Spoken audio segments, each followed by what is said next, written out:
Hello, good evening, guys. Let's start today with the topic of indirect taxation, customs duty, and the today our chapter is the first chapter. It is the part one of this series of customs law.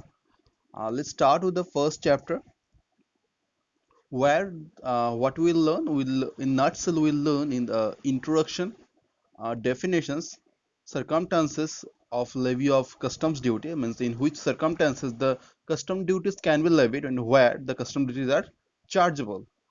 Duty liability in certain special cases, there are some special cases where duty shall be liable to be paid, where in certain cases there is exemption of payment of this duty, and in certain cases there is a reduction of this duty. So we'll learn all these areas where the rate of duty are different at from the normal rate of duties. Okay, and the circumstances where is no duty will be levied, where no duty will be charged. So let's start.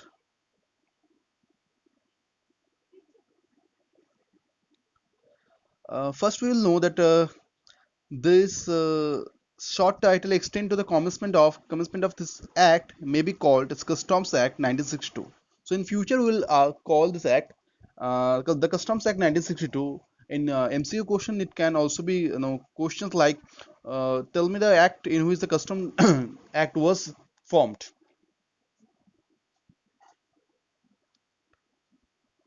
Let's come.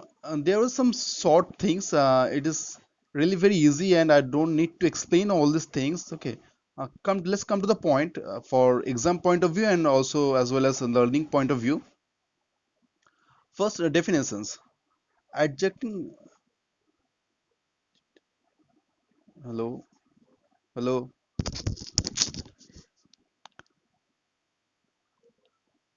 Okay, adjudicating authority. Okay, let's. What does it mean? इसका मतलब ये है कि देखो, इसका मतलब कोई भी authority competent to pass any order or decision under this act. मतलब जो कोई भी ऑर्डर पास कर सकता है under this act will be called adjudicating authority. वो कौन हो सकता है? पहले देखो, वो central board of excise and customs हो सकता है.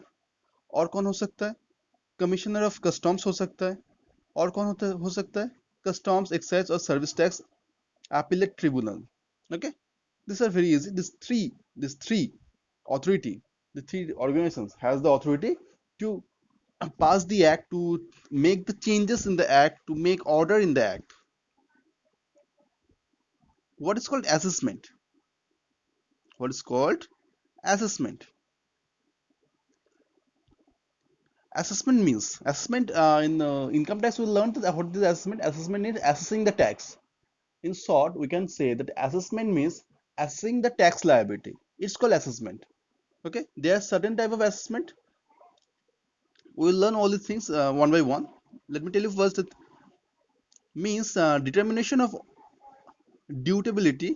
ड्यूटेबिलिटी मीन्स जिसके ऊपर ड्यूटी लगेगा या नहीं लगेगा. ड्यूटी लगेगा या नहीं लगेगा, ये डिटरमाइन करना है. हमको डिटरमाइन करना है कि जो प्रोडक्ट हमने इंपोर्ट किया है या फिर एक्सपोर्ट करने वाले हैं उसमें ड्यूटी लगेगा या नहीं लगेगा. ऑफ गुड्स और of goods and any amount of duty, tax, cess and other so payable if under this act the customs tariffs. Okay, ये वेरी इजी है, तो ये क्वेश्चन में भी उतना नहीं आता है. मेन पॉइंट में आता है जो क्वेश्चन में ज्यादा आता है, बिल ऑफ एक्सपोर्ट. ये बिल ऑफ एक्सपोर्ट होता क्या है? देखिए, बोल क्या कहना क्या चाहता है, देखिए कि the exporter of the any goods shall make the exporter of any goods shall make an entry therefore by presenting the to the proper officer in case of the goods to be exported by land a bill of export prescribed form shipping. Okay, तो कहना क्या चाहता है, देखिए देखिए ये हमारा India है. सपोज कर लीजिए, ये उतना हमारा ड्राइंग बढ़िया नहीं है, तो अब सपोज कर लीजिए ये हमारा इंडिया है, ठीक है ना. यहाँ से देखिए, अब हमको एक प्रोडक्ट है जो एक्सपोर्ट करना है, तो एक्सपोर्ट करने का मतलब सीधा सीधी बात ये है कि हमको हमारा जो बाउंड्री है, हमारा जो दायरा है, वाटर लैंड भी हमारा है, तो हमारा जो टेरिटोरियल वाटर है उससे बाहर भेजना है, मतलब दूसरे कंट्री में भेजना है, तो एक्सपोर्ट करेंगे. अभी एक्सपोर्ट करेंगे तो हमारा तो ऐसा नहीं चलेगा ना, हमको पोर्ट में माल उठा दिया, चलो भाई निकलो यहाँ से, नहीं ऐसा नहीं हो सकता है। हमको क्या करना पड़ेगा, हमको वो कस्टम्स पोर्ट से माल भेजना पड़ेगा। माल वहीं से ही हम गुड्स वहीं से ही हम भेज सकते हैं वो, अगर कस्टम पोर्ट होता है तो कस्टम पोर्ट से माल भेजना पड़ेगा। अभी कस्टम पोर्ट को जाके हमको ये हमारा पैकेज देना पड़ेगा, भाई देखिए ये हमारा पैकेज है, ये हम एक्सपोर्ट करना चाहते हैं, अब हमको परमिशन दीजिए अब, और हमारा माल को भेजने की इजाजत दीजिए अब हमको। तो वो बॉक्स हमको शो करना पड़ेगा, तो ये है। और हमको एक डॉक्यूमेंट देना पड़ेगा, हमको एक डॉक्यूमेंट देना पड़ेगा, वो एक फॉर्म होता है, तो वहां पर लिखा होता है कि ये जो प्रोडक्ट है वो कहाँ पर जाएगा, ठीक है, इसमें क्या कितना क्वांटिटी माल है, क्या माल है, इसमें ड्यूटी कितना लगता है, आ, अगर ड्यूटी लगेगा तभी भी, हालांकि मतलब एक्सपोर्ट में उतना ड्यूटी नहीं लगता है, बहुत सारे एक्सपोर्ट, मैक्सिमम एक्सपोर्ट एग्जेम्प्टेड है, फिर भी अगर ड्यूटी लगता है तो उसका प्राइस कितना है, मतलब डॉलर में या फॉरेन कंट्री में कितना है और इंडियन रुपी में कितना है, ये सब एकदम एक डॉक्यूमेंट में लिखना पड़ता है। लिख के वो जो प्रोडक्ट है वो, और वो डॉक्यूमेंट पास करना पड़ता है दूसरा कस्टम्स अथॉरिटी। अभी वो कस्टम्स अथॉरिटी वो प्रोडक्ट शायद चेक करेगा, अगर उसको डाउट होता है वो चेक करेगा, या फिर वो डॉक्यूमेंट है वो अपने पास रख लेगा और वो एंट्री कर लेगा, ठीक है ना। फिर हमको इजाजत देगा कि ले भाई अब अपना माल उठाओ और एक्सपोर्ट कर लो, ठीक है, हमको कोई भी ऑब्जेक्शन नहीं है।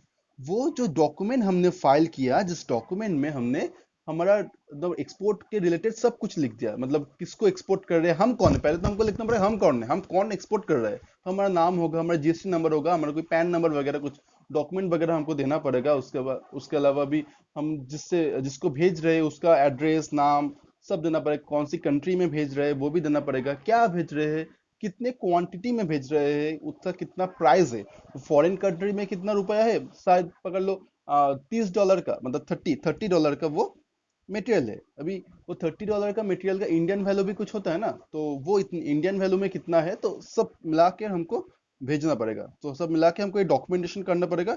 उसी डॉक्यूमेंटेशन को बोला जाएगा बिल्स ऑफ एक्सपोर्ट। अभी बिल्स ऑफ एक्सपोर्ट यहाँ पर देखो, यहाँ पर बोल रहा है कि बाय लैंड, लैंड में लगता है, लैंड में बिल ऑफ एक्सपोर्ट लगता है। तो आप बोलेंगे सर लैंड में बिल ऑफ एक्सपोर्ट लगता है, तो हमको समझ में आया। अभी अगर हमको सीप में अगर माल भेजना है तो, अगर हमको सीप में माल भेजना है तो, अच्छा छोड़ दीजिए, सीप का बात भी छोड़ दीजिए, अभी हमको एरोप्लेन में माल भेजना है तो क्या करेंगे, बिल ऑफ एक्सपोर्ट नहीं करेंगे क्या, नहीं, हाँ, वो सेम मतलब बिल ऑफ एक्सपोर्ट ही है, उसका एक थोड़ा अलग नाम है, उसका नाम उसको बोला जाता है शिपिंग बिल, उसको बोला जाता है शिपिंग बिल। हम बोलते हैं ना हवाई जहाज, हवाई जहाज, अभी शिप को भी जहाज ही बोला जाता है ना, तो जो लैंड जो वाटर बॉडी में जो शिप जाता है उसको भी जहाज बोला जाता है, ठीक है ना, शिपिंग शिप बोला जाता है। एयरक्राफ्ट जो होता है ना उसको भी हिंदी में बोला जाता है ना, हवाई जहाज बंगाली में बोलता है ना, उड़ो जहाज, तो वो जहाज यहाँ पर है, तो इसलिए इसको शिपिंग बिल कहा जाता है, इसको शिपिंग बिल कहा जाता है। अभी देखो बोर्ड, अभी बोर्ड मतलब क्या है, means as per section 26 of the Customs Act, the Central Board of the Indirect Tax and Customs constitute under the Central Board of Revenue Act। तो ये बोर्ड है, मतलब जो आपको रेवेन्यू मतलब अर्न करेगा, ये बोर्ड है, मतलब छोड़ दीजिए उतना भी इंपॉर्टेंट नहीं है। अभी देखिए कोस्टल गुड्स क्या होता है, ये कोस्टल गुड्स क्या होता है, देखिए यहाँ पर क्या बोला गया है, हम फिर समझा देंगे। The term coastal goods means goods other than imported goods transported in the vessel from one part of India to another। देखिए अभी बात ऐसा है, देखिए बात अभी ऐसा है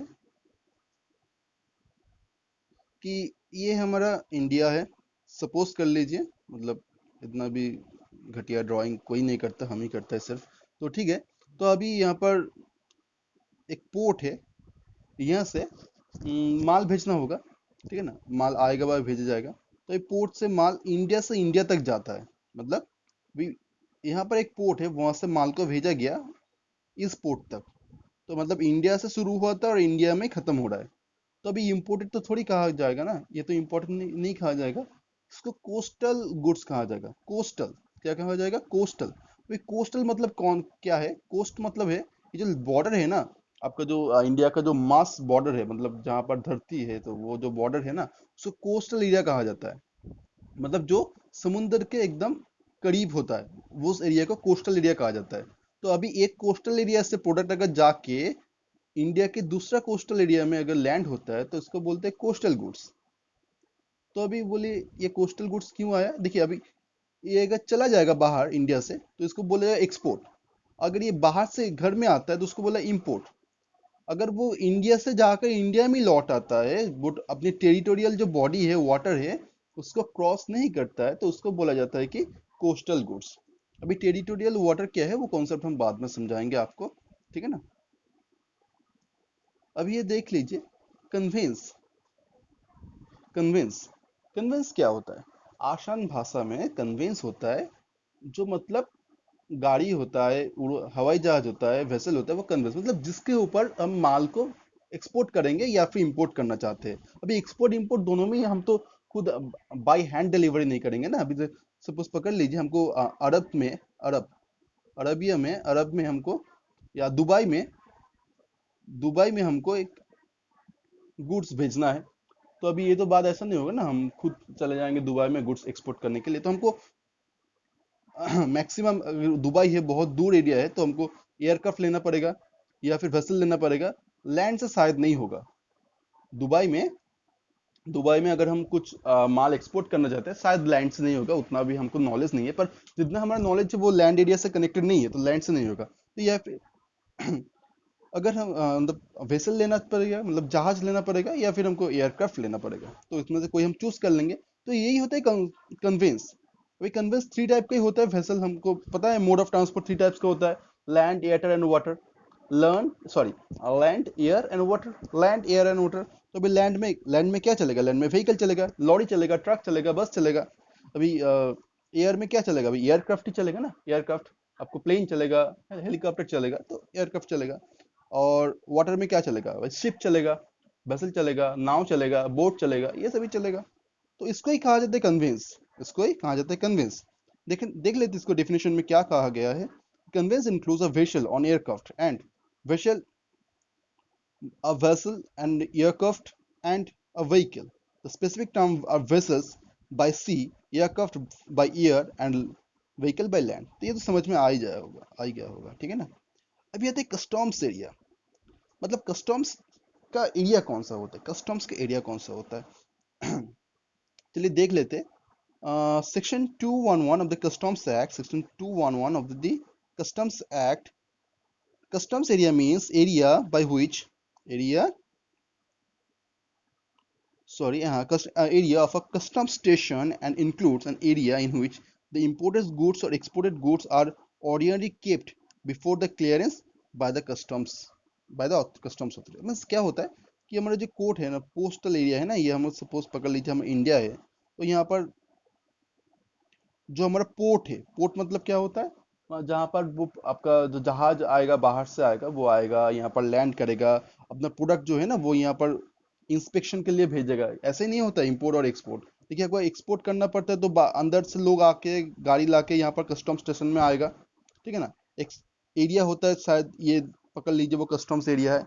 अगर एक्सपोर्ट करना है तो ये शायद इंडिया का एरिया पकड़ लीजिए, इंडिया, तो वो माल लेके यहाँ पर आएगा। यहाँ पर तरह तरह के ऑफिसर रहते हैं, तो ऑफिसर से बात करेगा, माल दिखाएगा, माल दिखा के एकदम क्लियरेंस मिल जाएगा, तब वो एक्सपोर्ट कर देगा। अब इंपोर्ट के बारे में क्या होगा? इंपोर्ट मतलब बाहर से माल आएगा यहाँ पर लैंडिंग होगा, मत अनलोडिंग होगा यहाँ पर। वो माल जो है वो कस्टम्स ऑफिसर चेक करेंगे। अभी जिसका माल है वो आएगा, वो बोलेगा ये भाई हमारा माल है, हमने इंपोर्ट करवाया था। वो कस्टम्स ऑफिसर उनका भी डॉक्यूमेंट चेक करेगा, हाँ भाई यही इंपोर्टर है। तो वो जो यहाँ पर लैंडिंग किया गया है जो माल, वो लेके चला जाएगा इंपोर्टर। तो अभी ये जो हाउस है ना, जो ये सारा काम करता है, जो ये जो एरिया है जहाँ पर माल उतारा जाता है, जहाँ पर वो ऑफिसर लोग रहता है, तो उस एरिया को बोलता है कस्टम्स एरिया। उस एरिया को बोला जाता है कस्टम्स एरिया। मतलब कस्टम्स एरिया मतलब एक जगह है जहाँ पर मतलब ऑफिसर लोग रहता है, वहां पर जो स्क्रूटिनी होता है, इंस्पेक्शन होता है, ठीक है ना, चेकिंग होता है। वो कोई माल लाओ फिर भी होता है, कोई माल बाहर भेजो फिर भी होता है। तो वो जो एरिया है जहाँ पर ये सारा काम होता है, कस्टम्स वाला लोग रहता है, वो उससे कस्टम्स के काम होता है, उसको कहा जाता है कस्टम्स एरिया। कस्टम्स पोर्ट क्या है? Customs port means any port appointed under section 7A of the Customs Act to be the customs port, and includes the place of appointed under 7AA of the Customs Act to be inland container depot. Customs airport under section 2 means any airport includes the place of the appointed under section 2, under section street fates ये मामूली सी बात है कि देखिए हमारे भी port है ना, विशाखापट्टनम पोर्ट है, गोवा पोर्ट है, तो तरह तरह के पोर्ट है, तो हर पोर्ट में कस्टम्स मतलब हुआ नहीं रहता है। तो किसी किसी पोर्ट मतलब जो मुंबई पोर्ट है ना, गेटवे ऑफ इंडिया, वहां पर तो उस जगह में ना, इंपॉर्टेंट जगह में कस्टम्स को अथॉरिटी दिया जाता है कि भाई देखो अब जाओ, वो पोर्ट आपका है, वहां पर अगर कोई माल आता है कि नहीं आता है, आप वहां पर बैठे रहिए, वो काम कीजिए। तो उस पोर्ट को बोला जाता है कस्टम्स पोर्ट। हर पोर्ट का अपना एक कोड होता है। जैसे हमारा कोलकाता में कुछ पोर्ट है, तो INCCU, INCCU, इस पोर्ट, ये एयरपोर्ट है, बट इसको कस्टम्स अपने अंडर में रखता है। मतलब यहाँ से कुछ माल आता है जाता है तो कस्टम्स चेकिंग करता है। INCCU 4 तो ये होता है कोलकाता का एक एयरपोर्ट है। तो ऐसे ही तरह तरह के एयरपोर्ट होते हैं और तरह के पोर्ट होते हैं, मतलब जहाँ पर कस्टम्स लोग बैठ रहते हैं। अभी देखिए देखिए, एक बात देख लीजिए। अभी यहाँ पर एक पोर्ट है, ठीक है ना, तो जहाँ पर कस्टम्स अपना घर बनाएगा, वहां पर रहेगा, तो उस पोर्ट को कहा जाएगा कस्टम्स पोर्ट। कस्टम स्टेशन क्या होता है? Custom station means any customs port और customs airport, any customs land, वो सिमिलर मीनिंग है कस्टम स्टेशन का भी, ठीक है ना। अभी आता है ड्यूटेबल गुड्स। इंपॉर्टेंट टर्म आता है ड्यूटेबल गुड्स। ड्यूटेबल गुड्स पर तब आसान भाषा में बोल रहे हैं कि जो गुड्स है, एक गुड्स होगा जिसके ऊपर एक्साइज ड्यूटी लगा जाएगा। क्या लगाया जाएगा? Export duty, sorry excise duty गलत बोल रहे हैं। वो जो एक्सपोर्ट ड्यूटी या इंपोर्ट ड्यूटी, तरह तरह के ड्यूटी होते हैं, मतलब बेसिक कस्टम ड्यूटी होते हैं, सेफ गार्ड ड्यूटी होता है, एंटी डंपिंग ड्यूटी होता है, बहुत सारा ड्यूटी होता है, वो हम बाद में सीखेंगे कि टाइप्स ऑफ ड्यूटी क्या क्या है। तो कोई भी ड्यूटी होता है, एक्सपोर्ट का ड्यूटी होता है, इंपोर्ट का ड्यूटी है, जिस जिस गुड पर लगाया जाएगा उसको बोला जाएगा ड्यूटीएबल गुड्स। मतलब आसान भाषा में क्या होता है, ड्यूटीएबल गुड्स मतलब वो गुड्स वो गुड्स जिसके ऊपर ड्यूटी लगेगा। भाई कौन सा ड्यूटी लगेगा? कस्टम्स ड्यूटी लगेगा। कौन सा ड्यूटी लगेगा? कस्टम्स ड्यूटी लगेगा। ये कस्टम ड्यूटी मतलब क्या हो, ये इंपोर्ट ड्यूटी भी हो सकता है या फिर एक्सपोर्ट ड्यूटी भी होता है। मतलब जो भी कस्टम्स लोग लगाएगा आपके गुड्स के ऊपर ड्यूटी, वही होगा ड्यूटी। और जिस गुड्स के ऊपर ड्यूटी लगा जाएगा, मतलब इसके ऊपर अभी भी ड्यूटी पे नहीं हुआ है, उसको ड्यूटीएबल गुड्स बोला जाएगा। मतलब इसके ऊपर गुड्स ड्यूटी लगेगा, इसके ऊपर ड्यूटी लगेगा। तो क्या यहाँ पर डेफिनेशन में देखा जाए कि the term is defined to mean any goods which are chargeable to the duty on which duty has not been paid. It means, तो एक और एक बात यहाँ से आता है। तो देखिए, ये है एक गुड्स जिसको इंपोर्ट किया गया है, जिसको जिसको इंपोर्ट किया गया है, ये गुड्स है जिसको इंपोर्ट किया गया है। इसके ऊपर अभी कस्टम्स डिमांड कर रहा है कि हमें भाई 1000 रुपीज कस्टम्स ड्यूटी होता है, वो दे दीजिए। पकड़ लीजिए, वो है एकदम बेसिक कस्टम ड्यूटी होता है। तो कस्टम्स ऑफिसर ने बोला है, भाई देखिए आप गुड्स लाए हैं, इंपोर्ट किए हैं, हमको कोई ऐतराज नहीं है, हमको खुशी है कि आप गुड्स लाए हैं, तो अब खुशी खुशी आप हमको 1000 रुपीज ड्यूटी या जो टैक्स होता है वो दे दीजिए, इंपोर्ट टैक्स, वो बेसिक कस्टम ड्यूटी दे दीजिए, फिर आपका गुड्स ले जाइए। अभी कस्टम्स ऑफिसर ने बोल दिया कि इसको इसके ऊपर ड्यूटी लगेगा, तो अब ये हो गया ड्यूटीएबल गुड्स। ड्यूटीएबल गुड्स मतलब जिस गुड्स पे ड्यूटी लगेगा और जिस गुड्स पे ड्यूटी लागू है उसको बोलते हैं ड्यूटीएबल गुड्स। अभी देखो हमने क्या किया, हमने वो ड्यूटी पेमेंट कर लिया, हमने वो ड्यूटी दे दिया, बोला ठीक है भाई, हम मजाक नहीं करते आपसे, हम ड्यूटी पेमेंट कर लिया। तो अभी ड्यूटी पेमेंट हो गया, तो उसके ऊपर फिर से ड्यूटी लगेगा क्या? बोलिए एक बार, बोलिए हमको एक चीज बता दीजिए। ये इंपोर्टेड गुड्स है, गवर्नमेंट ने हमसे ड्यूटी मांगा, कितना मांगा भाई? 1000 मांगा। अब ये ड्यूटीएबल गुड्स है क्योंकि कस्टम्स ने ड्यूटी मांग लिया है हमको। अभी हम ड्यूटी पेमेंट भी कर लिया है, हम पेमेंट कर लिया। अब ये बोलिए, ये क्या ड्यूटीएबल गुड्स अभी है या नहीं? फिलहाल अभी ये ड्यूटीएबल गुड्स है या नहीं? ये अब ड्यूटीएबल गुड्स नहीं रहा। क्यों नहीं रहा? क्योंकि इसका जो ड्यूटी है वो पेमेंट हो गया, इसके ऊपर फिर से और ड्यूटी नहीं लग सकता, ये फ्री हो गया। मतलब जो कस्टम्स का जो रूल्स रेगुलेशन है वो इसके ऊपर से चला गया, क्योंकि इसका पेमेंट हो गया, वो कस्टम्स में भी छोड़ दिया, भाई ठीक है आपका पेमेंट हो गया, आप माल ले जाइए। अभी और ये ड्यूटीएबल गुड्स नहीं कहा जाएगा। क्यों नहीं कहा जाएगा? क्योंकि इसके ऊपर फिर से ड्यूटी नहीं लगेगा। तो ड्यूटीएबल गुड्स कौन सा है? ड्यूटीएबल गुड्स है जो वो गुड्स जिसके ऊपर ड्यूटी लगेगा और अभी तक ड्यूटी पेमेंट नहीं हुआ है। मतलब ड्यूटी लगेगा, अभी तक ड्यूटी पेमेंट नहीं हुआ है, उस दौरान तक उसको ड्यूटीएबल गुड्स कहा जाता है। जिस दौरान उसका ड्यूटी पेमेंट हो जाता है एकदम, मतलब पूरा जो है वो पेमेंट हो गया, अब वो ड्यूटीएबल गुड्स नहीं रहा, वो अब नॉर्मल गुड्स में कन्वर्ट हो गया। उसके ऊपर कस्टम्स ऑफिसर कोई भी ड्यूटी फिर से और लागू नहीं करेगा, जो एक बार हो गया काम खत्म। और वो ड्यूटेबल गुड्स नहीं है। वो dutiable goods means goods on which duty is payable. Duty is payable मतलब ड्यूटी देना पड़ेगा, अभी तक दे दिया मतलब वो ड्यूटेबल गुड्स नहीं रहा।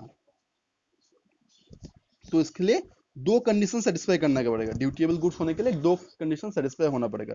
एक तो उसमें ड्यूटी लगना चाहिए, ड्यूटी लगना चाहिए, और दो, वो ड्यूटी पेमेंट नहीं होना चाहिए, वो ड्यूटी पेमेंट नहीं होना चाहिए। तो अभी देखिए एक गुड्स है जिसको गवर्नमेंट ऑफ इंडिया ने बोल दिया है कि जो इसको इंपोर्ट करेंगे तो ड्यूटी नहीं देना पड़ेगा, इसको इंपोर्ट करेंगे तो कोई भी ड्यूटी नहीं देना पड़ेगा, तो ये ड्यूटेबल गुड्स है? नो, ये ड्यूटेबल गुड्स नहीं है। अभी ये गुड्स है जिसको गवर्नमेंट ने बोला कि इसको अगर इंपोर्ट करते हो तो 1000 ड्यूटी देना पड़ेगा, और वो 1000 हमने अभी तक पेमेंट नहीं किया है। ये ड्यूटेबल गुड्स है? यस सर, ये ड्यूटेबल गुड्स जरूर है, क्योंकि इसमें ड्यूटी तो लगेगा, गवर्नमेंट ने बोल दिया भाई ड्यूटी तो लगेगा, और ड्यूटी हमने अभी तक पेमेंट भी नहीं किया, तो ये ड्यूटेबल गुड्स है। अभी देखो एक तीसरा माल सामान लाया गया है जिसके ऊपर गवर्नमेंट ऑफ इंडिया ने बोल दिया कि भाई 1000 ड्यूटी लगेगा, लगेगा तो लगेगा, ठीक है ना, और हमने वो ड्यूटी अभी तक पेमेंट कर दिया, मतलब ड्यूटी पेमेंट हो गया, तो फिर ये ड्यूटेबल गुड्स है? नहीं सर, वो ड्यूटेबल गुड्स नहीं है, क्योंकि इसका ड्यूटी पेमेंट हो गया। शायद क्लियर हो जाएगा ड्यूटेबल ड्यूटेबल गुड्स, क्योंकि इस जगह में ना डाउट आता है, मतलब ड्यूटेबल गुड्स क्या होता है, मतलब समझ में नहीं आता स्टूडेंट्स को, तो इसलिए हमने इसको बारीकी से समझा दिया, ठीक है ना। अभी बोलो एक फॉरेन गोइंग वेसल क्या है। अभी एक टर्म आता है फॉरेन गोइंग वेसल्स। तो फॉरेन गोइंग वेसल में देख के आम बात में हमको समझ में ये आता है कि ऐसा कोई भी वेसल और जहाज जो फॉरेन जा रहा है, उसको हम क्या कहेंगे? उसको हम कहेंगे फॉरेन गोइंग वेसल। तो फिर से एक बार रिपीट करते हैं। मतलब ऊपर से देखने में क्या लगता है, नाम में क्या लिखा होता है हम देख लीजिए। देख, नाम में लिखा होता है कि फॉरेन गोइंग वेसल और एयरक्राफ्ट। वेसल भी हो सकता है, एयरक्राफ्ट भी हो सकता है, ठीक है ना। तो फॉरेन गोइंग वेसल और एयरक्राफ्ट मीन्स एनी वेसल और aircraft which will be going to foreign, जो विदेश में जाएगा, जो फॉरेन में जाएगा, उसको हम फॉरेन गोइंग वेसल बोलेंगे। अभी वो तो है, उसके अलावा भी देखिए हम क्या यहाँ पर कह रहे हैं, foreign going vessel and aircraft from any port of India to any out of India. तो इंडिया के any port of India, from any port of India to कहाँ पर जाता है? Any port outside India. तो इंडिया के कोई port से आउटसाइड इंडिया की पोर्ट, मतलब दूसरे कंट्री के पोर्ट में अगर जाता है तो उसको फॉरेन गोइंग वेसल कहा जाएगा। और इसमें इंक्लूड्स क्या होता है, देखिए द फॉलोइंग ऑल्सो इंक्लूड, मतलब कुछ कुछ ऐसा टर्म है जिसको शायद ही हमको फॉरेन गोइंग वेसल नहीं कहा जा, मतलब नहीं कहना चाहिए, या फिर कोई डाउट होता है तो वो क्लैरिफाई कर दिया। तो मतलब ऐसा तो है कि कोई भी वेसल अगर इंडिया से बाहर जा रहा है तो उसको फॉरेन गोइंग वेसल तो कहा जाएगा। फिर भी कोई एक्सेप्शन, मतलब इंपॉर्टेंट एरिया है उसको भी हमको इंक्लूड करना पड़ेगा। तो कहाँ पर बोल रहा है कि foreign navals vessel doing naval exercise in Indian water. इसका मतलब क्या है? मतलब पहले तो समझ ली क्या है foreign naval vessel doing naval exercise in Indian waters. तो इसको भी फॉरेन गोइंग वेसल और एयरक्राफ्ट के अंदर आना लाया जाएगा। तो अब इसका मतलब क्या है समझ लीजिए। देखिए नेपाल का छोड़ दीजिए आप, श्रीलंका का थोड़ी, श्रीलंका एक दूसरा कंट्री है, इंडिया एक दूसरा कंट्री है, ठीक है ना। तो ठीक है, श्रीलंका की अपना एक नेवी है ना, नेवी जो मतलब वाटर में वाटरवेज में फाइट करता है। नेवी आर्मी जो है वो मतलब आर्म फोर्स में लैंड में फायर करता है ना, वो सब है। तो नेवी है, हमारे इंडिया के भी नेवी है, नेवी। तो अभी नेवी मतलब देखो, मार्शल आर्ट में क्या होता है, मार्शल आर्ट में क्या होता है, दोस्त दोस्त लोग झगड़ा करते हैं ना। देखिए, आप मार्शल आर्ट सीख रहे हैं, हम भी मार्शल आर्ट सीख रहे हैं। ये मार्शल आर्ट सीखेंगे कैसे? फाइट नहीं करेंगे तो।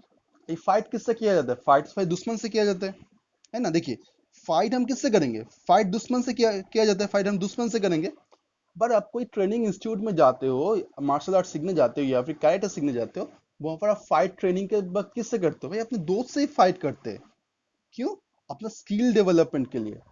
आपका सामने आप जिससे प्रैक्टिस करते हैं वो आपका दोस्त ही होता है ना।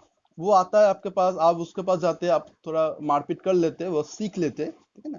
तो ऐसे दोस्त के साथ ही मारपीट किया जाता है वो ट्रेनिंग के लिए। तो ऐसा ही होता है, मतलब हम जो इंडियन नेवल है, वो हमारा जो श्रीलंकन नेवल है, वो आता है श्रीलंकन नेवल इंडिया के वाटर में आ गया। आके क्यों आया है? क्योंकि हमारा इंडियन नेवल से वो फाइट खेलेगा, युद्ध खेलेगा, युद्ध नहीं करेगा। ठीक है, फाइट नहीं करेगा, अभी कोई वर्ल्ड वॉर चालू नहीं हुआ है, फाइट नहीं करेंगे, जस्ट प्रैक्टिस के लिए। प्रैक्टिस के लिए श्रीलंका से नेवी आया है इंडियन वाटर में। इंडिया का अपना वाटर टेरिटरी होता है कि ये इंडिया का वाटर है, तो श्रीलंका का नेवल मतलब naval army, naval force Indian water territory में आता है, और इंडिया का नेवल है वो भी आता है। वो लोग के फाइट खेलते हैं बच्चों की तरह। ठीक है, ये थोड़ा गोली मारा, वो गोली मारा, तो किसी के जान लेने का कोई इंटेंशन नहीं होता है, जस्ट प्रैक्टिस करना होता है। क्योंकि अगर कोई दुश्मन आता है ना आपको मारने के लिए, तो आपके पास इक्विपमेंट होगा, आपके पास ट्रेनिंग होगा आपके लोगों का, तो आपके पास मतलब सब कुछ होगा, तो आप वो फाइट आराम से कर सकते हो जब एक्चुअल फाइटिंग सिचुएशन आए। तो इसलिए आप लोग प्रैक्टिस करना चाहते हैं, मतलब वार्म अप करना चाहते हैं। तो इसको ही बोलते हैं क्या, foreign naval vessels doing naval exercise in Indian waters. तो फॉरेन का जो वेसल है वो इंडियन वाटर एरिया में आ गया है, किस लिए आया है कि नेवल एक्सरसाइज करने के लिए, मतलब जो मारपीट का मतलब खेल मारपीट खेलने के लिए। ठीक है ना। अभी क्या है सेकंड में, a vessel engaged in fishing और any other operation like oil drilling domestic vessel outside India to territorial waters. तो क्या होता है, देखिए दुबई में, देखिए दुबई हमारा इंडिया है, इंडिया का ये तो मास एरिया है, मतलब जो जिसमें हम पैर रख सकते हैं, भूमि है, धरती है, और ये सब वाटर है। तो वाटर में भी कुछ एरिया हमारा इंडिया का होता है, तो उस एरिया में इंडिया मतलब रहता है, इंडिया रहता है, इंडिया का हक रहता है उस वाटर में। उसके बाहर में जो होता है वो इंटरनेशनल वाटर होता है। क्या होता है? इंटरनेशनल वाटर होता है। वहाँ पर हर एक कंट्री का इक्वल राइट होता है। ठीक है ना, वो किसी का वाटर नहीं है, वो किसी का अपना चीज नहीं है। तो इंडिया का अपना कुछ लिमिट तक अपना है, तो उसके बाद इंटरनेशनल वाटर हो जाता है। तो पकड़ लीजिए, मतलब समझ लीजिए कि ये यहाँ पर एक जगह है जहाँ पर ऑयल मिलता है, यहाँ पर फिशिंग होता है। तो बाहर से एक जहाज आया, आपके इंडियन वाटर में घुस गया, और यहाँ से क्या किया, फिशिंग किया। फिशिंग किया मतलब, या फिर ऑयल उठाया, पर कुछ काम एक्टिविटी यहाँ पर किया, कॉमर्शियल एक्टिविटी किया। फिर उसका मतलब क्या है, वो यहाँ पर कॉमर्शियल एक्टिविटी करेगा और वापस चले जाएगा अपने कंट्री में। तो मतलब ये ये इंडिया है, इंडिया का लैंड मास है, ये इंडिया का वाटर, यहाँ तक इंडिया का वाटर रहता है। और बाहर से एक जहाज आया वाटर एरिया में, यहाँ पर फिशिंग किया, मतलब मछली पकड़ा, माछ ধরলো लो, और अदर वर्क किया, मतलब আর কিছু অন্য কিছু কাজ করলো और अदर वर्क किया। अब वो एकदम बढ़िया से वहां से बाहर भी निकल गया, मतलब यहाँ पर आया, इंडियन वाटर में आया, यहाँ से मछली उठाया, खाया पिया, ऐश किया, वो मछली लेके अपने, वो मछली या फिर तेल जो भी उठाया वो लेके अपने घर में चला गया। तो अभी इस वेसल को भी कहा जाएगा फॉरेन गोइंग वेसल, क्योंकि देखो ये फॉरेन में आया, वो छोड़ दीजिए, पर जब जा रहा है तो वो इंडियन वाटर बॉडी से बाहर जा रहा है। देखिए इंडियन वाटर बॉडी से बाहर जा रहा है, तो फॉरेन गोइंग वेसल उसको भी कहा जाएगा। अभी देखिए ये सब कंफ्यूजिंग टर्म था कि इसको फॉरेन गोइंग वेसल कहा जा सकता है या ना मतलब नॉर्मल तो है, ठीक है ना, यहाँ से माल उधर जाएगा तो फॉरेन गोइंग वेसल होगा, यहाँ से माल उधर जाएगा तो फॉरेन गोइंग वेसल होगा। बट ये जो एक्सेप्शनल एरिया है ना, यहाँ पर क्लैरिफाई कर दिया अपने एक्ट ने। अभी नेक्स्ट में क्या क्या क्या कहा गया कि a vessel going to place outside India for any purpose whatever, मतलब वेसल है जो मतलब इंडिया के बाहर जा रहा है कोई भी पर्पस के लिए, मतलब उसको जो भी करना है कर लिए भाई।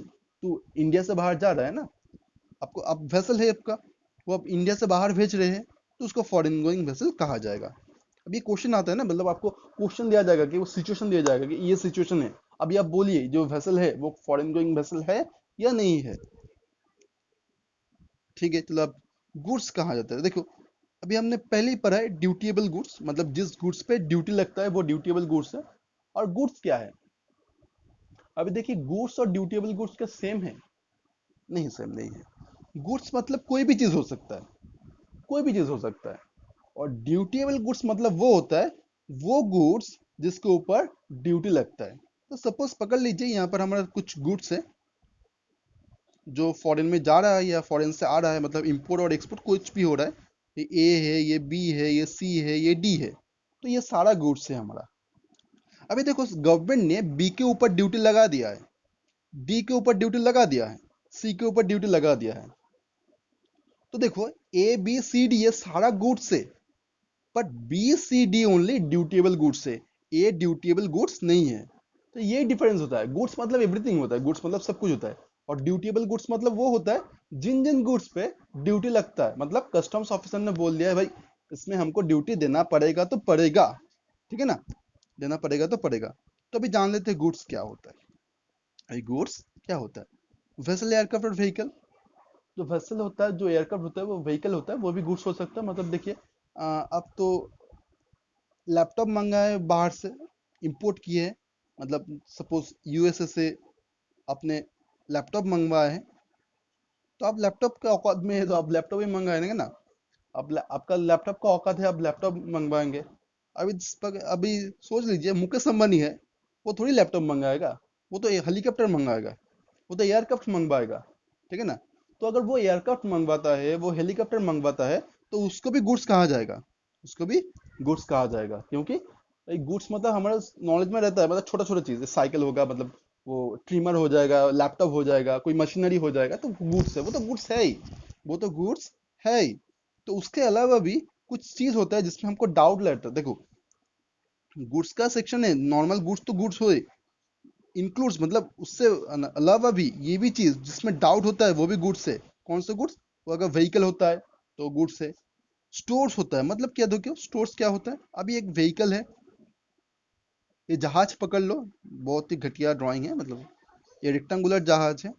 यहाँ पर क्या है कि जो लोग हैं ना, मतलब जो मास्टर है, मास्टर मतलब कौन है, वो तो मतलब जो चलाता है, वो जहाज चलाता है, या फिर हवाई जहाज के जो कैप्टन है, तो कमांडर है, तो ये सब जो है यहाँ पर वो एम्प्लॉय भी रहता है। तो इन लोगों का अपना कुछ इस्तेमाल के लिए सामान रहता है, कुछ खाना रहता है, या फिर ये अगर एयरक्राफ्ट खराब हो जाता है तो कुछ स्पेयर पार्ट्स रहता है, कुछ चीजें रहता है जो मतलब बेचने के लिए नहीं है, मतलब जो स्टोर करने के लिए है। अगर इमरजेंसी आता है, खाना पीना होता है, खाएंगे, या फिर कुछ इक्विपमेंट होता है जो भाई जहाज खराब हो जाएगा तो इंस्टेंट रिपेयर कर सकते हैं आप लोग, तो इसको स्टोर्स होता है, तो इसी स्टोर को बोला जाता है, ये भी गुड्स में आएगा। बैगेज, बैगेज मतलब तो आप लोग तो हमसे भी ज्यादा जानते हैं। मतलब देखिए सर, बैगेज क्या होता है? सर हम अगर जा रहे हैं विदेश में, हमको पोर्ट में जाना पड़ेगा, हमने देखा है कि वहां पर हमारा जो बैग है ना, वहां पर क्या होता है, वहां पर चटनी रखा होता है, वहां पर हमारा खाना रखा रहा होता है, वहां पर हमारा कपड़ा रहता है, वहां पर हमारा लैपटॉप रहता है। तो जो बैग है ना, उसमें जो चीज रखा होता है, वो एंटायर चीज को एक साथ बोला जाता है बैगेज। जो हमारे पास बैग होता है, जो जिसको लेके हम विदेश जाते हैं, तो उसको बैगेज कहा जाता है, उसको बैगेज कहा जाता है। वही करेंसी एंड निगोशिएबल इंस्ट्रूमेंट। देखिए आपके पास डॉलर होगा तो भी उसको भी गुड्स कहा जाएगा। निगोशिएबल इंस्ट्रूमेंट में क्या आता है? निगोशिएबल इंस्ट्रूमेंट में आपका बिल रिसीवेबल आता है। क्या आता है? बिल रिसीवेबल आता है। ओके। चेक आता है निगोशिएबल इंस्ट्रूमेंट में, या फिर गारंटी सर्टिफिकेट आता है निगोशिएबल इंस्ट्रूमेंट में। और क्या आता है, और क्या आता है, मतलब निगोशिएबल इंस्ट्रूमेंट में आपका लेटर ऑफ क्रेडिट आता है, letter of LC, letter of credit आता है, ठीक है, चेक आता है, बिल्स रिसीवेबल आता है, बहुत कुछ आता है निगोशिएबल इंस्ट्रूमेंट में। तो ये सब मतलब नॉर्मल गुड्स तो गुड्स है, मतलब आपका जो माल है, लैपटॉप है, या फिर जूता है, जो आप इंपोर्ट करवाएंगे या एक्सपोर्ट कराएंगे, जो आप प्रोडक्ट इंपोर्ट एक्सपोर्ट कर रहे हैं, तो वो तो गुड्स है ही है। उसके अलावा भी ये सारा चीज भी गुड्स के अंतर लाया जाएगा। तो मतलब ये क्या समझे? गुड्स जो आसान भाषा में होता है, वो चीज होता है, वो कोई भी चीज होता है, तो उसको भी तो गुड्स कहा ही जाएगा। पर ये सारा चीज भी गुड्स के डेफिनेशन के दायरे में आएगा, गुड्स के डेफिनेशन के दायरे में आएगा। अभी एक चीज समझे, इंपोर्ट रिपोर्ट। यहाँ पर बहुत सारा कुछ लिखा होता है, आसान शब्दों में आपको बताते हैं, ठीक है ना, आसान शब्दों में आपको बताते हैं। अच्छा, इंपोर्ट डिपोर्ट को समझने से पहले हमको एक चीज जानना पड़ेगा। क्या चीज है? Person in charge. ये रहा पर्सन इन चार्ज। ये पर्सन इन चार्ज होता क्या है? पर्सन इन चार्ज होता क्या है? एक पर्सन इन चार्ज होता है एक इंसान जिसके बाजुओं में बहुत सारा रिस्पॉन्सिबिलिटी दिया जाता है। एक इंसान होता है, वो होता है पर्सन इन चार्ज, जिसके नाजुक नाजुक कंधों में बहुत सारा रिस्पॉन्सिबिलिटी, बहुत सारा काम दिया जाता है, इसको कहते हैं पर्सन इन चार्ज। अब देखिए वेसल के लिए जो जहाज है आपका, उसके लिए मास्टर जो है ना, उसको कहा जाएगा पर्सन इंचार्ज। आपका वेसल के लिए जो मास्टर है उसको कहा जाएगा पर्सन इंचार्ज। एयरक्राफ्ट के लिए जो कमांडर है मतलब, और जो पायलट इंचार्ज है मतलब जो गाड़ी मतलब एयरक्राफ्ट चला रहा है, उसको कहा जाएगा पर्सन इंचार्ज। ट्रेन के लिए जो कंडक्टर है, मतलब अगर आपका माल ट्रेन में आता है, रेलवे में आता है, तो उसका जो कंडक्टर है उसको कहा जाएगा पर्सन इंचार्ज। आपको जो व्हीकल अगर होगा मतलब लॉरी, ट्रक, ये सब अगर इससे अगर माल आता है आपका बाहर से, तो उसका जो ड्राइवर है उसको पर्सन इंचार्ज कहा जाएगा। अगर आपका अदर कन्वेंस है मतलब अगर और कुछ अगर होता है तो उसका जो पर्सन इंचार्ज है मतलब उसका पर्सन इंचार्ज होगा। तो पर्सन इंचार्ज कौन है? पर्सन इंचार्ज है मतलब जिस व्हीकल से आपका माल यहाँ पर आ रहा है, या फिर जिस व्हीकल से आपका माल एक्सपोर्ट हो रहा है, मतलब आपका आपने शायद कुछ मंगवा लिया है बाहर से, तो एक शिप में वो आ रहा है, तो उसमें एक पर्सन होता है जिसको पर्सन इंचार्ज कहा जाता है। इस पर्सन के ऊपर मतलब सब रिस्पॉन्सिबिलिटी है कि वो इंडिया के कस्टम्स पोर्ट में आके रिपोर्टिंग करेगा। क्या रिपोर्टिंग करेगा? क्या क्या लाया है, किस किस के लिए लाया है, वो सारा रिपोर्टिंग यहाँ पर आके करेगा। ठीक है ना, वो सारा रिपोर्टिंग यहाँ पर आके करेगा। वो जिसके ऊपर ये रिस्पॉन्सिबिलिटी दिया जाता है उसको ही कहते हैं पर्सन इन चार्ज। मतलब वो सबके लिए पर्सन वो चार्ज में है, जिसके ऊपर चार्ज सब लगा हुआ है। तो फिर से रिपीट करते हैं क्या है। वेसल के लिए मास्टर है। एयरक्राफ्ट अगर होता है मतलब जो हवाई जहाज होता है, तो उसका कमांडर और पायलट को पर्सन इन चार्ज कहा जाएगा। ट्रेन के लिए क्या कहा जाएगा? कंडक्टर और गार्ड। व्हीकल मतलब जो गाड़ी होता है वो ट्रक होता है, तो उसके लिए ड्राइवर को कहा जाएगा पर्सन इन चार्ज। और अदर कॉन्वेंस होता है तो उसके हिसाब से जो होता है वो कहा जाएगा। अभी देखो ये पहले पढ़ो ना, इम्पोर्ट रिपोर्ट पहले हमने पढ़ाया था कि देख रहा था कि इम्पोर्ट रिपोर्ट होता है। इम्पोर्ट रिपोर्ट उसको एक और भी नाम से जाना जाता है, import manifest report. Import manifest report तो क्या होता है? अभी देखो इम्पोर्ट कहाँ गया, मतलब बाहर से माल आएगा। अभी ये पकड़ लो, यहाँ पर इंडिया है, इंडिया है, ये दुबई है।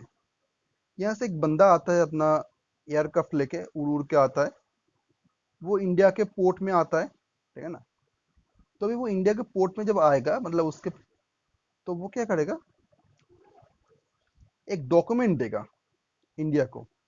क्या किसको देगा डॉक्यूमेंट? इंडिया को डॉक्यूमेंट देगा, इंडियन इंडियन ऑफिसर को डॉक्यूमेंट देगा, कस्टम्स ऑफिसर को डॉक्यूमेंट देगा। और डॉक्यूमेंट में क्या लिखा होगा? उस डॉक्यूमेंट में लिखा होगा, साहब, साहब, हमने इस एयरक्राफ्ट में, वो तो प्लेन लाया है ना, प्लेन को थोड़ा ड्रॉ किया जाता है, मछली जैसा होता है ना। इस प्लेन में क्या है? इस प्लेन में इतना इतना ये माल है, इतना इतना लैपटॉप है, इतना कॉस्मेटिक है, इतना ये है, इतना वो है, इतना ही ये है। इसमें से ये जो लैपटॉप वाला माल है वो हम मिस्टर एक्स के लिए लाए हैं। किसके लिए लाए हैं? मिस्टर एक्स के लिए। ये जो कॉस्मेटिक वाला माल है ये मिसेस वाई के लिए लाए हैं हम। और ये जो मतलब जो ऑयल है वो मिस्टर जेट के लिए हम लाए हैं, ठीक है ना। और ये जो दो माल है ना, इसको हम इंडिया में नहीं लैंड करवाएंगे, ये यहाँ पर लाए हैं बढ़िया से, पर इसको लेके हम श्रीलंका में चले जाएंगे, ये श्रीलंका के लोगों को देने के लिए। मतलब एक एयरक्राफ्ट में सबका माल लेके वो पहले इंडिया में आया, यहाँ पर mister X, mister Y, mister Z को उनका माल देंगे। वो क्या है? वो लैपटॉप है, कॉस्मेटिक है, ऑयल है। फिर और कुछ माल लेके वो श्रीलंका में चला जाएगा, वहां पर उनका जो पार्टी है उनको वो माल डिलीवर कर देगा। तो अभी इस डॉक्यूमेंट है, जिस डॉक्यूमेंट में वो बताएगा कि कौन सा माल हम लाए हैं, किस किस के लिए लाए हैं, कहाँ कहाँ हम भेजेंगे। वो जो सारा चीज है मतलब जो सारा मैटर है वो इस डॉक्यूमेंट में लिखा जाएगा, और इस डॉक्यूमेंट को कस्टम्स ऑफिसर के पास दिया जाएगा।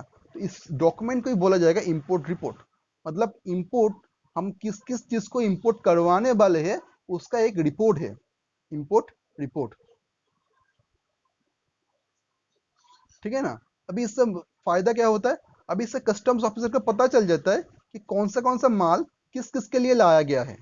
अभी जिसका माल है मतलब समझो हमने ऑर्डर दिया है यूएसए को कि भाई हमको ये माल भेज दो, तो यूएसए का जो बंदा है वो हमारा इंडियन टेरिटरी वाटर में आ जाएगा, मतलब हमारा इंडियन कस्टम्स में आ गया, अपना माल डिलीवर कर दिया, कस्टम्स ऑफिसर के हाथ में दे दिया, कस्टम्स ऑफिसर माल ले लिया, और उस माल में लिखा हुआ है, मतलब इंपोर्ट रिपोर्ट में लिख दिया, इंपोर्ट रिपोर्ट में लिख दिया कि ये माल किसके लिए है।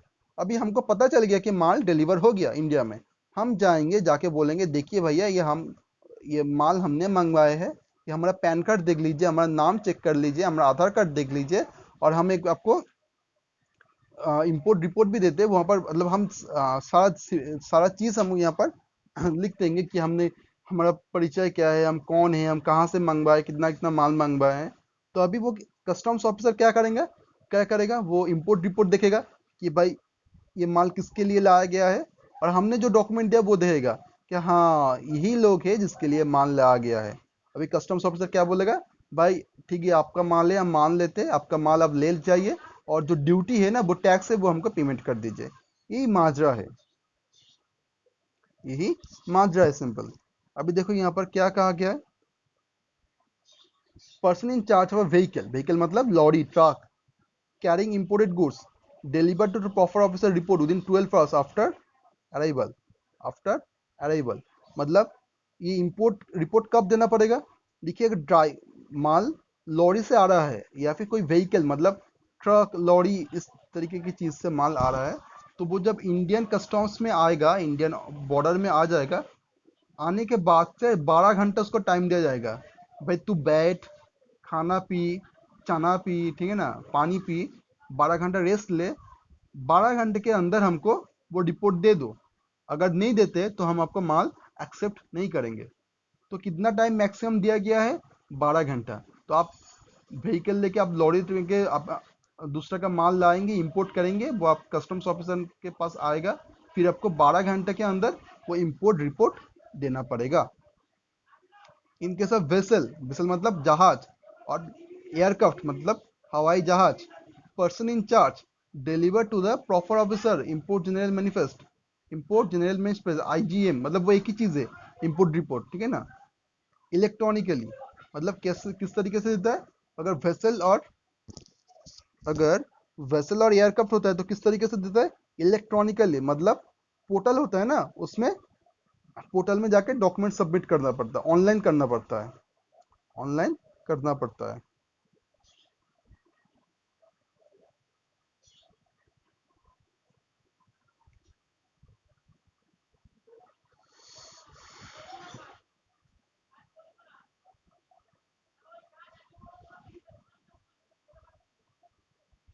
अभी थोड़ा आप वो पढ़ लीजिए, और ज़्यादा कुछ नहीं है। इम्पोर्टेड गुड्स, अभी देखो इम्पोर्टेड गुड्स का जो मार्जिन है ना, ये बहुत क्लियर होगा। अभी इम्पोर्टेड गुड्स कौन सा कहा जाता है, इम्पोर्टेड गुड्स कौन सा कहा जाता है। अभी इम्पोर्टेड गुड्स कहने के लिए हमको समझना पड़ेगा वो इम्पोर्ट होता क्या है, इम्पोर्ट होता क्या है, मतलब पूरा प्रोसीड्योर क्या होता है इम्पोर्ट का, पूरा प्रोसीड्योर इम्पोर्ट का क्या होता है। फर्स्ट देखिए क्या होता है, ये इंडिया है, इंडिया को थोड़ा बड़ा कर देते हैं, माई কান্ট্রিজ মহান, মানে দেশ মহান, আমার ভারত মহান। তো আমার ইন্ডিয়া বড় হয়ে গেল, ইন্ডিয়া আছে, ঠিক আছে। কি কি প্রসেস আছে, মাল যখন আসে প্রথমে মালটা আসে কোথায়, the product arrives on where, custom station. कहाँ पर आता है, कस्टम स्टेशन में, ठीक है ना। यहाँ पर माल आता है, इसको इंपोर्टेड गुड्स कहा जाता है, क्योंकि वो इंपोर्ट हुआ है, वो इंपोर्ट हुआ है, इसलिए इसको इंपोर्टेड गुड्स कहा जाता है। अभी ये जो हमारा माल है, हम इंडिया में रहते हैं, हमने ये माल मंगवाया था, আমি এই মালটা চেয়ে এনেছিলাম, বাইরে থেকে আনিয়েছিলাম, আমি মালটা আনিয়েছিলাম। এখন हम जाएंगे कस्टम्स स्टेशन पे, कस्टम्स पोर्ट में जाएंगे, हम बोलेंगे कि भाई ये हमारा माल है, ये माल हमारा आया है, तो हमको दे दीजिए, दिया जाए माल, जो माल है हमारा दिया जाए। तो इस तरीके से क्या होगा, फर्स्ट कस्टम्स ऑफिसर ने बोलेगा कि हमको अपना ड्यूटी दीजिए, वो शायद पकड़ लीजिए 100 रुपीज होता है।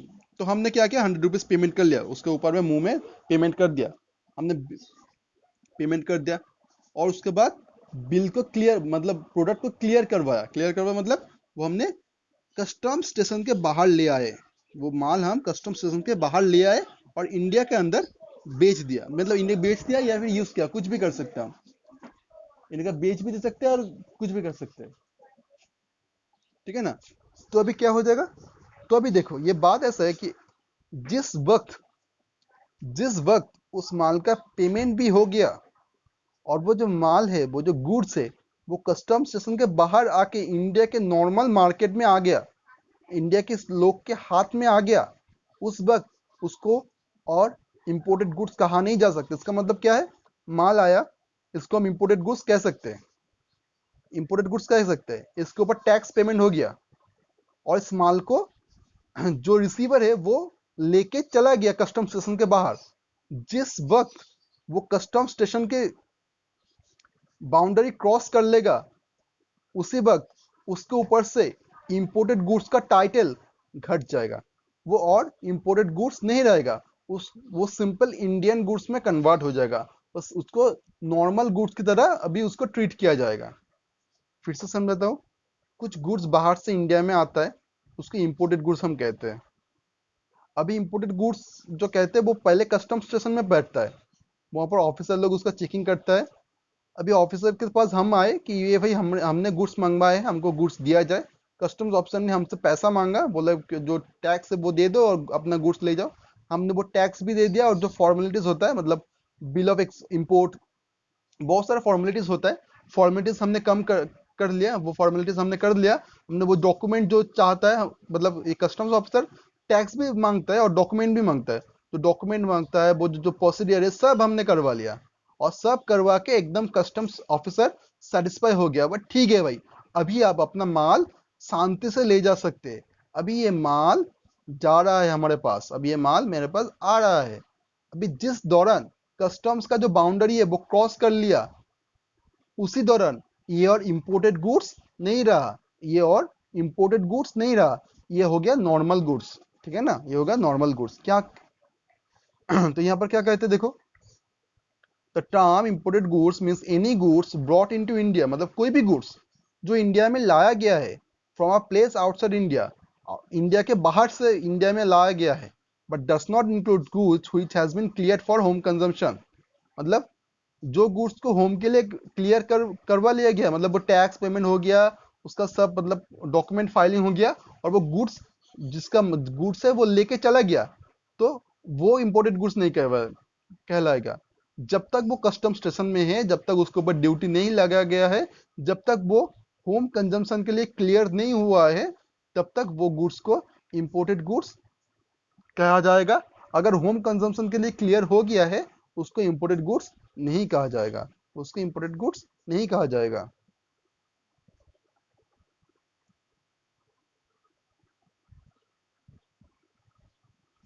अभी देखो, इस क्लास का लास्ट टॉपिक है इंडिया। इंडिया क्या है? इंडिया तो हमारा देश है, मेरा देश महान, I love my India. India क्या है? तो इंडिया देखना पड़ेगा, इंडिया क्या है, क्या क्या बोलते हैं देखो। India includes the territorial waters of India. The term India is an inclusive definition and includes not only the land mass, मतलब जो हमारा भूमि है, जो हमारा जोमी लैंड है, उसको सिर्फ उसको ही इंडिया नहीं कहा जाता है, वो तो इंडिया है, उसके अलावा भी ऑल्सो टेरिटोरियल वाटर इंडिया कहा जाता है। Territorial water extend up to 12 nautical mile into sea from the baseline. Therefore, a vessel not intended to deliver goods should not enter this water. मतलब क्या है? देखो, ये इंडिया है, ये लैंड मास है इंडिया का, है ना। अभी ये सारा वाटर है, अभी इंडिया के लैंड मास से 12 nautical mile, 12 nautical mile, 1 nautical mile मतलब 1.852, मतलब लगभग लगभग 2 किलोमीटर होता है। 1 nautical mile मतलब 2 किलोमीटर होता है, 12 nautical mile मतलब लगभग लगभग 23 और 24 किलोमीटर होगा। तो 23 और अपने लैंड से 23 और 24 किलोमीटर दूर तक जो वाटर बॉडी है, उसको इंडियन वाटर कहा जाएगा, और इंडिया वहां तक है। इसका मतलब क्या है? कोई भी अगर कोई भी अगर इंडिया से बाहर जाता है, पर ये लैंड क्रॉस नहीं करता, ये लाइन क्रॉस नहीं करता है, फ्री इंडिया के अंडर आ जाता है, तो ना ही इसको इंपोर्ट कहेंगे, ना ही इसको एक्सपोर्ट कहेंगे, क्योंकि ये इंडिया से बाहर ही नहीं गया। इंडिया मतलब जो भूमि है, वो जमीन जमीन है, उस जमीन को कहा नहीं जाता, इस पानी को भी कहा जाता है, इस पानी को भी कहा जाता है। ये है इंडिया का असली बॉर्डर, ये इंडिया का लैंड मास है, और इससे 12 nautical mile दूर तक इंडियन वाटर है। अगर कोई शिप इंडिया से बाहर जाता है, मतलब इंडिया बेसलाइन से, बेसलाइन मतलब जो भूमि है, वो जमीन है, वहां से जाता है। पर जो इंडियन टेरिटोरियल वाटर है, मतलब 12 किलो 12 नॉटिकल माइल क्रॉस नहीं करके फिर से वापस आ जाता है, तो इसको हम एक्सपोर्ट भी नहीं कहेंगे, इंपोर्ट भी नहीं कहेंगे। फिर से, अगर कोई बाहर का जहाज, कोई बाहर देश का जहाज, बाहर देश का जहाज अगर इंडिया के पास करीब आ आके, पर इस, मतलब इस जो टेरिटोरियल वाटर है इसको मतलब टच ना करके अगर वापस चला जाता है, तो इसको इंडिया के अंडर आना नहीं कहा जाएगा, और इसके ऊपर इंपोर्ट ड्यूटी नहीं लगेगा, इसको इंपोर्ट भी नहीं कहा जाएगा। और अगर गलती से ये इंडिया के वाटर के अंडर आ जाएगा, तो कस्टम्स ऑफिसर इसको पकड़ लेगा और बोलेगा भाई क्यों आया यहाँ पर, ये तो इंडिया है, आपके पास कोई भी हक है यहाँ पर आने के लिए, कोई परमिशन है यहाँ पर आने के लिए? अगर नहीं है तो आपको सीज किया जाएगा, आपका माल सीज किया जाएगा, आपको घुसपैठिया बोला जाएगा, ठीक है ना।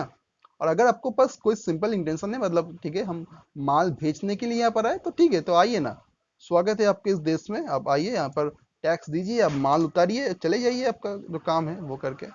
तो कहने का मतलब ये है कि हमारा जो भावना है कि ये इंडिया है, तो ये इंडिया नहीं है, ये तो इंडिया है ही है, ये जो लैंड मास है वो इंडिया है ही है। इसके अलावा भी यहाँ से 12 नॉटिकल माइल, मतलब लगभग लगभग 23 और 24 किलोमीटर जो एरिया है, उसको भी इंडियन वाटर, उसको भी इंडिया कहा जाता है, हालांकि वो पानी में होता है, हालांकि वो पानी में होता है, ठीक है ना। इसको भी इंडिया कहा जाता है। अगर कोई शिप इसके बाहर नहीं जाता है और यहाँ से घूम के अपने देश में घूमता रहता है, बट इस बॉर्डर को क्रॉस नहीं करता है, तो उसको एक्सपोर्ट या इंपोर्ट कुछ भी कहा नहीं जाएगा, और नॉर्मल कोस्टल गुड्स जो हमने पहले कहा था उसमें ही आ जाएगा, ठीक है ना। तो इंडिया, ये है हमारा इंडिया, देश तो देश, पानी का पानी, ठीक है ना।